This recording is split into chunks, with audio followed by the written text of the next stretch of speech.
3 जून 2024 को जो चुनाव के परिणाम आए हैं उसमें बीएसपी की इतनी हालत खराब क्यों हुई, ये परिणाम इतने खराब क्यों आ गए, इसके कुछ मोटे मोटे कारणों पे हम चर्चा करने वाले हैं। और क्योंकि 23 जून को लखनऊ में बहन मायावती ने एक राष्ट्रीय अधिवेशन बुलाया है जिसमें कि विवेचना की जाएगी, उस पर अलग से बात करें क्योंकि उसमें क्या कुछ होना चाहिए, क्या कुछ बदलाव होने चाहिए, उस पर चर्चा करना और एक दिशा देना बहुत ज़रूरी है। क्योंकि अगर पहले की समीक्षा बैठकों की तरह हुआ तो फिर वही अदला बदली और आपको फेरबदल नजर आएगा, ताश के पत्तों की तरह फेंट कर प्रभारियों को इधर से उधर लगाया जाएगा, जिससे कि कोई फायदा पार्टी को होगा नहीं, क्योंकि ये सब हम पहले देख चुके हैं। और बीएसपी एक खतरनाक स्थिति में पहुंच चुकी है और असल में बीएसपी को अपने आप को पूरी तरह से ओवरहॉल करना पड़ेगा। इस वीडियो में हम बात करने वाले हैं क्या कुछ दो चार ऐसे कारण रहे जिसकी वजह से बीएसपी को ये नुकसान हुआ है, लेकिन रिजल्ट क्या है, आंकड़े क्या हैं, वो हम राज्यवार बात करें। क्योंकि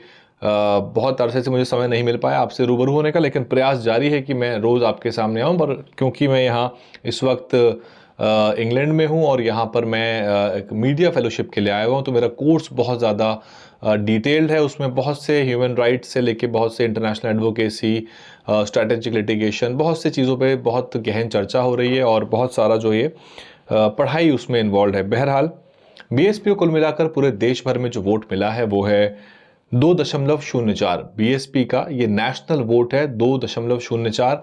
और बीएसपी देश भर में अपने प्रत्याशी उतार के ये प्रयास करती है कि उसको राष्ट्रीय जो वोट है वो अच्छा खासा मिले, हर राज्य से थोड़ा थोड़ा वोट मिला के एक ठीक ठाक वोट बसपा का बन जाए। हालांकि ये 2% का जो वोट है इसमें जो मुख्य भूमिका है वो उत्तर प्रदेश की है, लेकिन उत्तर प्रदेश का वोट भी लगातार गिर रहा है।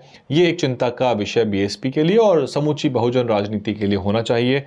बात करें बसपा को कुल मिलाकर देश भर में 1,31,53,53 वोट मिले हैं। 1,31,53,918 वोट मिले हैं। ये लगभग बसपा के पिछले 22 के जो वोट है, जो कि लगभग 1,13,00,000 के आसपास था, उससे थोड़ा ही ज़्यादा है लगभग बसपा को जो पिछली बार का जो वोट था। उत्तर प्रदेश की अगर हम बात करें तो उत्तर प्रदेश में बीएसपी को मिले हैं 9.39% वोट। और उत्तर प्रदेश में बीएसपी का परफॉर्मेंस बेहद खराब है क्योंकि बसपा कई तरह से फंस गई। एक तो बसपा की आंतरिक समस्याएं, जो बसपा की अपनी राजनीति की जो तौर तरीके हैं, जो शैली है, उसमें कोई बदलाव लगभग एक दशक से नहीं आ पा रहे हैं और किसी भी तरह से बसपा जो है कोई छाप छोड़ने में या अपने वोटर से कनेक्ट होने में बिल्कुल भी कामयाब नहीं हो पा रही है और आगे भी नहीं होगी जब तक बसपा बदलाव नहीं करेगी। क्योंकि तिकड़म की राजनीति और नए नए समीकरणों की राजनीति तब तक नहीं चलेगी जब तक कि राजनीति की जो मूल समस्या है बसपा की, उसका समाधान कर लिया जाए। बसपा को उत्तर प्रदेश में मिले 42,33,000 वोट। तो बसपा का उत्तर प्रदेश का अगर वोट का हम देखें प्रतिशत और आंकड़ा, दोनों ही कम हुआ है। पिछली बार लगभग 13% के आसपास का बसपा का 2022 में वोट था, तब केवल एक सीट बसपा ने जीती थी विधानसभा में। और ये चिंता इस बार लोगों को नजर आ रही थी कि जब विधानसभा में बसपा को नहीं कोई सीट मिली है और पिछली बार गठबंधन में रहने के बाद बसपा को फायदा हुआ था, तो इस बार बसपा जो है नुकसान उठा सकती है और नुकसान हुआ। उत्तराखंड की बात करें, बसपा को 86,000 वोट मिले हैं कुल मिलाकर और 1.8% का बसपा को वोट मिलता है। राजस्थान की बात करें हम तो राजस्थान में 0.74% और 2,42,000 वोट पड़ता है बसपा को, 2,42,000, लेकिन प्रतिशत 0.74। ये प्रतिशत कम ज्यादा वोटों के लिहाज से इसलिए मिलेगा आपको राज्यवार क्योंकि किसी राज्य में वोट का प्रतिशत ज्यादा रहा है तो किसी राज्य में वोट का प्रतिशत कम रहा है, इसलिए कहीं पर आपको 1.8% में आपको 86,000 वोट दिखेगा तो कहीं राजस्थान में 0.74% पर आपको लगभग 2.5 लाख वोट मिलेगा। पंजाब में भी बीएसपी को लगभग 2.5% का वोट पड़ा है, 3,35,000। और बात करें दिल्ली की तो दिल्ली की परफॉर्मेंस तो सुधर सकती ही नहीं है जब तक, क्योंकि दिल्ली में जिस तरह की राजनीति हो रही है और दिल्ली में बसपा के पास जो लोग हैं वो जितने काबिल हैं आप जानते हैं, बताने की ज़रूरत नहीं है। 0.70% यानी कि 0.70, 62,000 वोट मिला है। राजकुमार आनंद को 5,000 मिला, अब्दुल बासित दक्षिण दिल्ली में है, उनको मिला लगभग 10-12,000 वोट। तो यही बसपा का वोट का प्रतिशत है। महाराष्ट्र में बसपा को मिलता है 4,17,000 वोट। 0.73% बसपा को वोट मिलता है। मध्य प्रदेश में बसपा को 3.28% प्रतिशत के लिहाज से देखें तो बीएसपी यहां पर 3.25% का वोट लेकर आई है, जो कि बैठता है 12,41,000 वोट मिला है।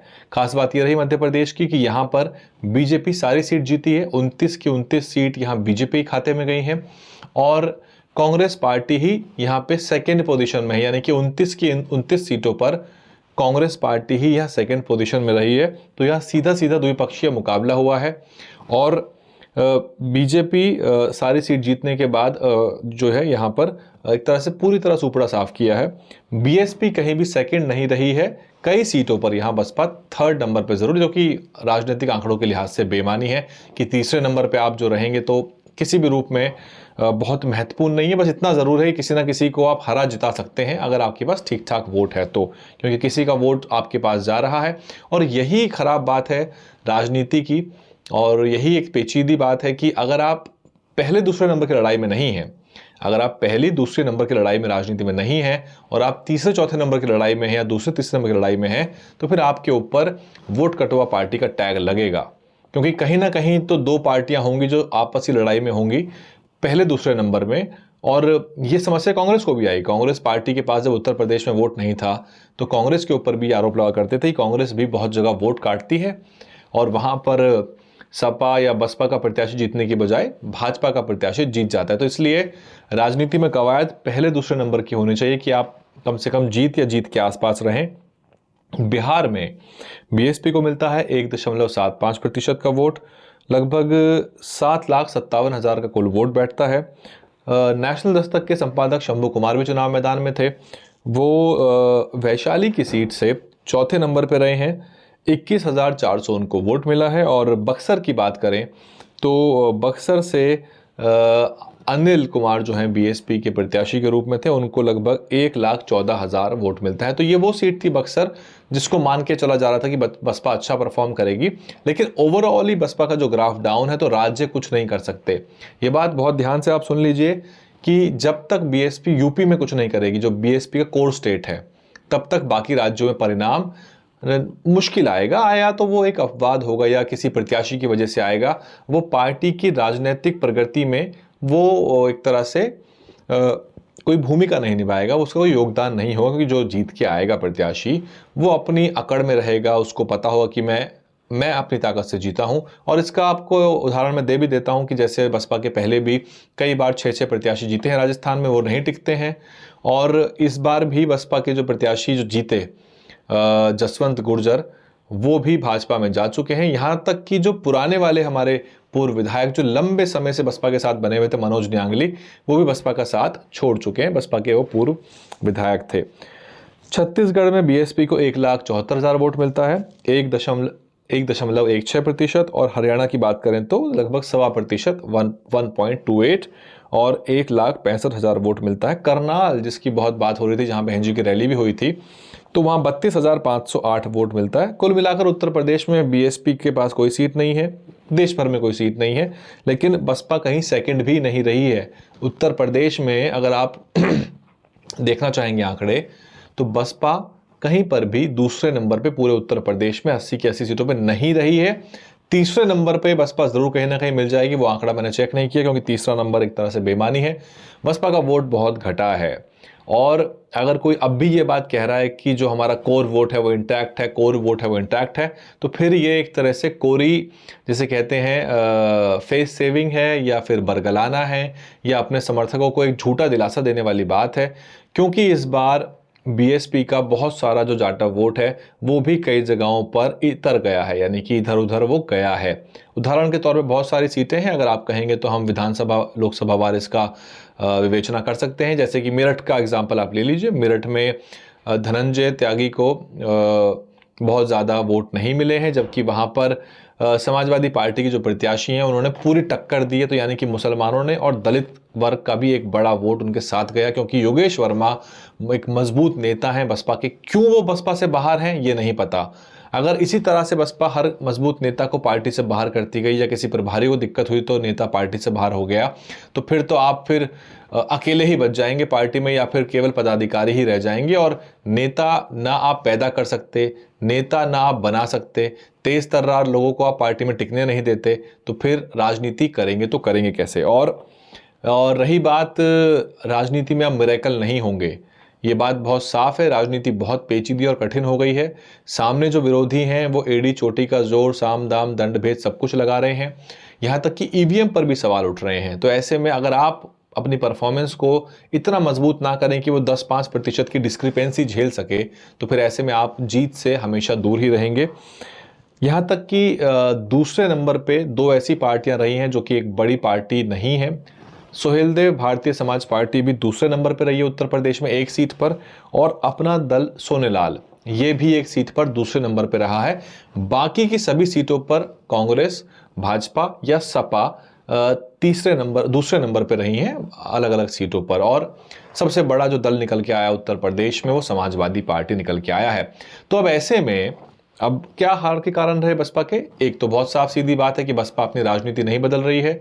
बसपा को पूरे ओवरहॉलिंग की जरूरत है, एब्सोल्यूट ओवरहॉलिंग, और जिसे कहते हैं कि पूरी तरह से नए तौर तरीके राजनीति के अख्तियार करने पड़ेंगे।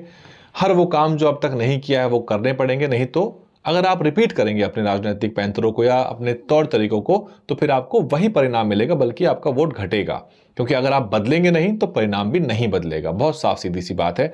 और इमोशनल बॉन्ड, इमोशनल कनेक्ट जो था बसपा के वोटरों का साहब काशीराम के समय से, वो घटता घटता चला जा रहा है। एक तबका था जो सोशल मीडिया से दूर रहता था, या थोड़े बुजुर्ग लोग थे जो हाथी पे डालते हैं, वो अब भी डाल रहे हैं, लेकिन समय के साथ साथ वो लोग दुनिया में नहीं रहेंगे और वोट कम होता चला जाएगा और बीएसपी फिर इससे भी ज़्यादा भयावह स्थिति देखेगी। तो ये इस तरह का जो बसपा एक तरह से लगातार डाउन स्लाइड पे है, ये बहुत ही चिंता का विषय होना चाहिए। चंद्रशेखर आज़ाद निकल के आए हैं, उभर के नगीना से जीत के आए हैं। बसपा को पहली बात तो ये करनी चाहिए और बसपा के सभी नेताओं को कि चंद्रशेखर आज़ाद की मुखालफत करना बंद करें, क्योंकि सेंटिमेंट को अगर आप पढ़ पाएंगे तो बहुत सारा युवा तबका चंद्रशेखर आज़ाद के साथ था। अगर बीएसपी, और दूसरा कारण यह रहा कि बसपा गठबंधन का हिस्सा नहीं बन पाई। अब इसका जिम्मेदार कौन है, क्या कारण रहा, यह नहीं पता, और इसकी अलग विवेचना हो सकती है कि क्या प्रयास हुए थे, नहीं हुए थे, किसने मना किया, गठबंधन में क्यों नहीं आए, लेकिन गठबंधन में आना था।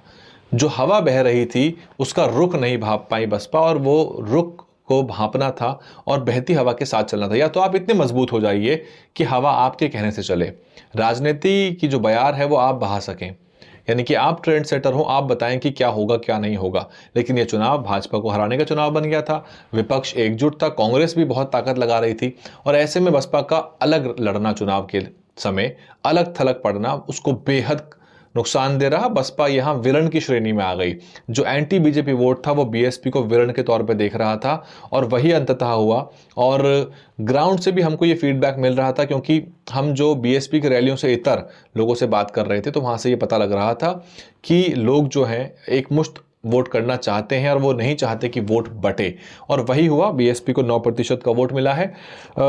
इसके अलावा आकाश आनंद को बसपा ने सही समय पर, यानी कि अहम जिम्मेदारियां नहीं ली, और अभी बहन जी ने जो किया है वो बिल्कुल भी सरासर, जिसे कहते हैं कि राजनीति के लिहाज से सही नहीं है। बहन जी का अपना तर्क हो सकता है, लेकिन बीएसपी के अंदर जो कई कमियां हैं उस पर काम करने के बाद, अपनी इमेज को ठीक करने के बाद, सक्रिय राजनीति में आने के बाद, जैसे आप देख सकते हैं कि 3 तारीख से लेकर अब तक बसपा की क्या राजनीतिक गतिविधियां रही हैं। अब आप कहेंगे कि फलाने जिले में मार्च निकाला, फलाने जातीय उत्पीड़न के मामले में गए, लेकिन क्या राष्ट्रीय स्तर पर किसी को पता लगा? तो पार्टी को सेंट्रलाइज पॉलिटिक्स करनी पड़ेगी, जो मैक्रो पॉलिटिक्स है वो करनी पड़ेगी। आप माइक्रो एफर्ट्स करिए, लेकिन आपके मैक्रो एफर्ट्स जो हैं, जो आपके सेंट्रलाइज्ड एफर्ट हैं, वो दिखने चाहिए। लखनऊ में एक बड़ा स्टूडियो बनवाइए अपने कार्यालय के अंदर, जिसके अंदर एक प्रेस कॉन्फ्रेंस का सेटअप बनाइए, 10-12 मजबूत प्रवक्ता तैयार करिए, और बहन जी को हर बात के लिए सामने आने की ज़रूरत नहीं है। हर नेता जो है वो अपनी सीनियरिटी मेंटेन रखता है। अरविंद केजरीवाल हर मुद्दे पे आके नहीं बोलते हैं, लेकिन उनके पास प्रवक्ताओं की फौज है। तो बसपा की तरफ से रोज़ 3-4 पीसी होनी चाहिए। सारे विंग खोलिए, वकीलों का विंग, डॉक्टर्स का विंग, महिला मोर्चा, छात्र मोर्चा, सब खोलिए, किसान मोर्चा, सब कुछ बनाइए। सब कुछ बनाइए और जो आप कर सकते हैं करिए, क्योंकि इसके बाद 27 के बाद मौका नहीं मिलेगा और 9% से नीचे चला जाएगा वोट 27 में, क्योंकि बसपा फिर से क्योंकि इस बार भी उल्हाना मुसलमानों पे फोड़ दिया गया, कि उनको उल्हाना दिया गया, ताना दिया गया, जो कि मैं गलत मानता हूं। आपको मुसलमानों ने वोट नहीं किया तो आपको उन्हें कुछ कहना नहीं चाहिए। तो राजनीति ऐसे नहीं होती है कि कि हमने इस बार बहुत मौका दिया और अगली बार सोच समझ के टिकट दिया जाएगा। कोई आपके टिकट के लिए मर ही नहीं रहा है, पहली बात तो, क्योंकि राजनीति अलग चल रही है और आप राजनीति से बहुत दूर चल रहे हैं। इसीलिए किसी को उल्हाना देने की ज़रूरत नहीं है। एसिमिलेटिव पॉलिटिक्स होनी चाहिए, पार्टिसिपेटरी डिसीजन मेकिंग होनी चाहिए, डेमोक्रेटिक डिसीजन मेकिंग होनी चाहिए, और हर वो व्यक्ति जो बहुजन समाज से संबंध रखता है, अंबेडकरी आंदोलन से संबंध रखता है, उसको किसी भी रूप में, किसी भी हाल में, किसी भी जगह पे, किसी भी लेवल पे उसको पार्टी में इंक्लूड करिए। इसीलिए मल्टीपल विंग्स की, मल्टीपल सहयोगी संगठनों की ज़रूरत होती है कि हर व्यक्ति जो बाहर घूम रहा है उसको अपने साथ ले लीजिए, क्योंकि जो राजनीति में आज आपका साथी नहीं है वो कल को विरोधी हो सकता है। इसलिए हर किसी को साथ लेके चलना बहुत ज़रूरी है। और सबसे बड़ी बात बीएसपी और बीएसपी के समर्थकों के लिए कि वो चंद्रशेखर आज़ाद की बुराई, उनकी मुखालफत करना छोड़ दें। इसलिए नहीं कि वो हर तरह से पाक साफ हैं, बल्कि इसलिए कि आपकी राजनीति का इससे नुकसान हो रहा है, आप ट्रेंड को नहीं भांप पा रहे हैं। युवा जो है वो उसी तरफ चल रहा है और इसी वजह से उनको वोट भी मिला है। मुसलमानों में उनकी छवि बहुत मजबूत है। नगीना में मुसलमानों ने उनको एक तरफा वोट किया है। और बाकी रही बात प्रभारियों की, कोऑर्डिनेटर्स की, तो वो भी बेचारे क्या करेंगे। बहुत से 98% लोग इतने ईमानदार हैं, मेहनत से काम करते हैं, हर राज्यों में जहाँ जहाँ उनको लगाया जाता है पूरी ताकत लगाते हैं, लेकिन जब तक यूपी नहीं सुधरेगा तब तक परिणाम निकल के नहीं आएगा। और दूसरा, आकाश आनंद के अलावा बीएसपी को इस वक्त कोई भी नहीं रिवाइव कर सकता। The only need of the hour for BSP is कि आकाश आनंद की वापसी हो, उनको पुनः सम्मान सहित उत्तराधिकारी घोषित किया जाए और उनको नेशनल कोऑर्डिनेटर बना के उनको पूरी जिम्मेदारी दी जाए और उनके हिसाब से राजनीति हो, क्योंकि उन्होंने अपने थोड़े से समय के एक्टिविज्म में, अपने एक्टिविटी में प्रूव कर दिया है कि वो पार्टी को आगे ले जा सकते हैं। युवा उनके साथ चलेगा, इज़ वेरी इंटेलिजेंट, एजुकेटेड। और पहले जो हुआ, जो नगीना में जाके ललकारा चंद्रशेखर आज़ाद को, वो सब नहीं करना चाहिए था। वो गलत था उस वक्त भी और वो गलत ही साबित हुआ। उसको करने की ज़रूरत नहीं थी, क्योंकि आपकी राजनीति बड़ी है और अगर चंद्रशेखर आज़ाद अगर पैरेलल मूव कर रहे हैं तो आप भी पैरेलल मूव करिए, अपनी ताकत बढ़ाइए। तो इस तरह से अपोज करना और अपने आप को, क्योंकि उनके साथ तो मीडिया भी है, क्यों है, कैसे है, वो तो अलग प्रश्न है, वो तो आपको मैं बहुत बार इस बारे में चर्चा कर चुका हूँ, लेकिन अब तो वो सांसद हैं, तो आगे चल के उनके साथ ज़्यादा समर्थन आएगा। तो लेकिन क्या चंद्रशेखर आज़ाद का जो राजनीतिक सफ़र है, जो उनकी प्रगति उन्नति है, क्या साहब कांशीराम के बनाए आंदोलन की आहुति देने के बाद ही आगे बढ़ेगा, यानी कि पूरे बहुजन समाज पार्टी के कीमत पे ही वो राजनीतिक आंदोलन आगे बढ़ेगा? ये ज़रूरी तो नहीं है। तो इसीलिए इन सब समस्याओं से बाहर निकल के बीएसपी को कुछ करना पड़ेगा, नहीं तो फिर जो अतीत है, जो भविष्य है, वो बहुत जल्दी अतीत बन जाएगा और बीएसपी जो है वो कभी भी रेलेवेंट आगे चल के नहीं हो पाएगी, क्योंकि ये जो चुनाव 27 में आएगा वो बहन मायावती का आखिरी सक्रिय चुनाव हो सकता है, क्योंकि उनकी उम्र 69 साल है। तो ये पेचीदा वाजिब सवाल हैं जो वाकई में जो बहुजन विश्लेषक और चिंतक हैं उनको तंग कर रहे हैं, उनको परेशान कर रहे हैं। बाकी चापलूसों के बारे में तो क्या कहना, वो तो आज भी हो सकता है बहन जी को बहुत सारे सब्ज बाग दिखा रहे हों, प्रधानमंत्री बना रहे हों, वगैरह वगैरह वगैरह, वो सब बता रहे हो कि कोर वोट तो इंटैक्ट है बहन जी। तो ऐसे भी लोगों से बहुत ज़्यादा खतरा है पूरे आंदोलन को, जो बहन मायावती की तारीफ बटोरने के लिए या केवल उनकी गुड बुक्स में रहने के लिए छोटी कोरी वाहवाही करते हैं और सही पिक्चर जाके बहन जी के पास नहीं देते। बने रहिए, और भी विश्लेषण और रिपोर्ट्स लाने का प्रयास करेंगे। फिलहाल इंग्लैंड से इतना ही। डीएनएन हिंदी के लिए बने रहिए। मैं हूं वैभव कुमार। डीएनएन हिंदी को सब्सक्राइब करने के लिए दबाएं लाल रंग का सब्सक्राइब बटन और घंटी का बटन दबाकर ऑल नोटिफिकेशन पर क्लिक करें। चैनल को जिंदा रखने के लिए नीले रंग का ज्वाइन बटन दबाकर चैनल को आर्थिक सहयोग करें।